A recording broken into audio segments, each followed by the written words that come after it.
سرکار صلی اللہ علیہ وسلم کو ایک افسردگی تھی کہ اللہ نے دوسرے انبیاء کی امت کو اتنی عمریں عطا کی، کوئی 1200 سال کا ہوا، کوئی 1000 سال کا ہوا، کوئی 500 سال کا ہوا، میری امت کی عمر کم ہے۔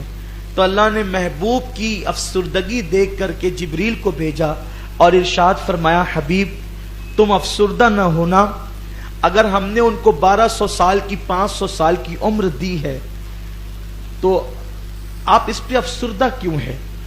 عرض کی مولا وہ 1200 سال کی عبادت لائیں گے اور میری امت 60-70 سال کی عبادت لائے گی تو دونوں برابر کیسے ہوگی؟ میری امت پیچھے ہوگی اور وہ عمل کے میدان میں آگے ہوں گے۔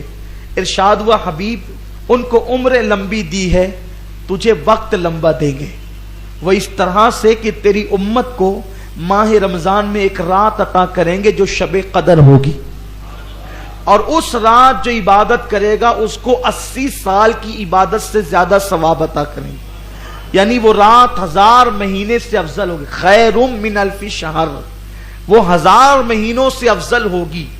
تو اب کیا ہوگا؟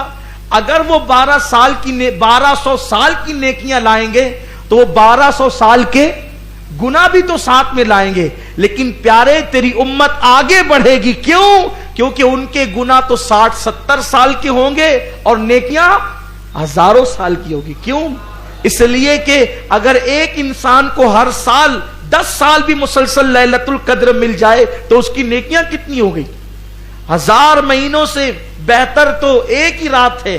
تو اب اگر اس کو 10-15 راتیں قسمت سے مل جائے اور وہ خوش نصیب جس کو 60-70 مرتبہ یہ رات مل جائے، پھر اس کی شان کیا ہوگی؟ تو اس لیے اس رات کی بڑی برکت ہے۔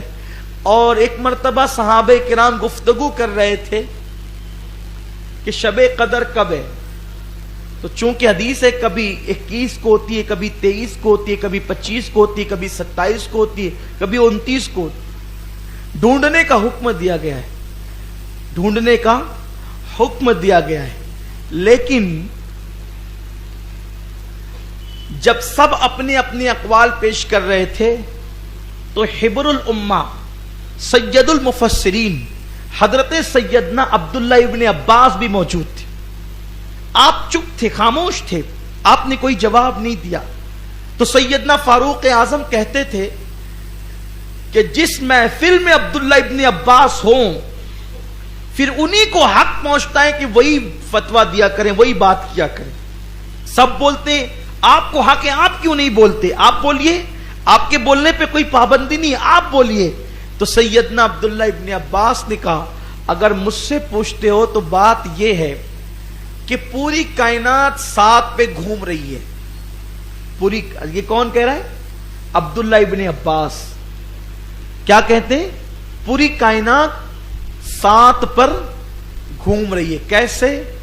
7 آسمان بنائے اللہ نے، 7 زمین بنائی، 7 دن بنائے۔ اسی طرح جب شیطان کو کنکریاں ماری جاتی ہیں حج میں تو وہ بھی کتنی ہیں؟ 7 ہے۔ اسی طرح انسان کو جتنے رنگوں سے پیدا کیا گیا اس میں ملاوٹ بھی 7 ہے۔ اسی طریقے سے جن اعضاء پر سجدہ کیا جاتا ہے ان کی تعداد بھی 7 ہے۔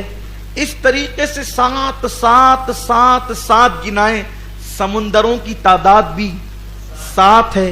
تو فرمایا کہ میرا وجدان یہ کہتا ہے کہ شب قدر بھی 7ویں رات میں، شب قدر بھی رمضان شریف کے آخری عشرے کی 7ویں رات میں، مطلب کب ہے؟ 27ویں تاریخ کو۔ حضرت امام اعظم ابو حنیفہ کا قول بھی یہی ہے کہ شب قدر ہر سال کب ہوتی ہے؟ 27ویں تاریخ کو۔ اور شب قدر میں جو ہیا ہے نا، ہیا یہ 27واں کلمہ ہے۔ ہیا مطلب یہ، اس میں ہیا مطلب شب قدر کے حوالے سے کہا گیا ہیا حتی مطلع الفجر، کہ اس مبارک رات میں فجر تک کیا ہوتا ہے؟ سلامتی نازل ہوتی ہے، صبح تک۔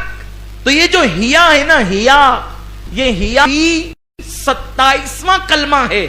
تو پتا چلا کہ وہ ہیا بتا رہا ہے کہ 27ویں ہی کو شب قدر ہوتی.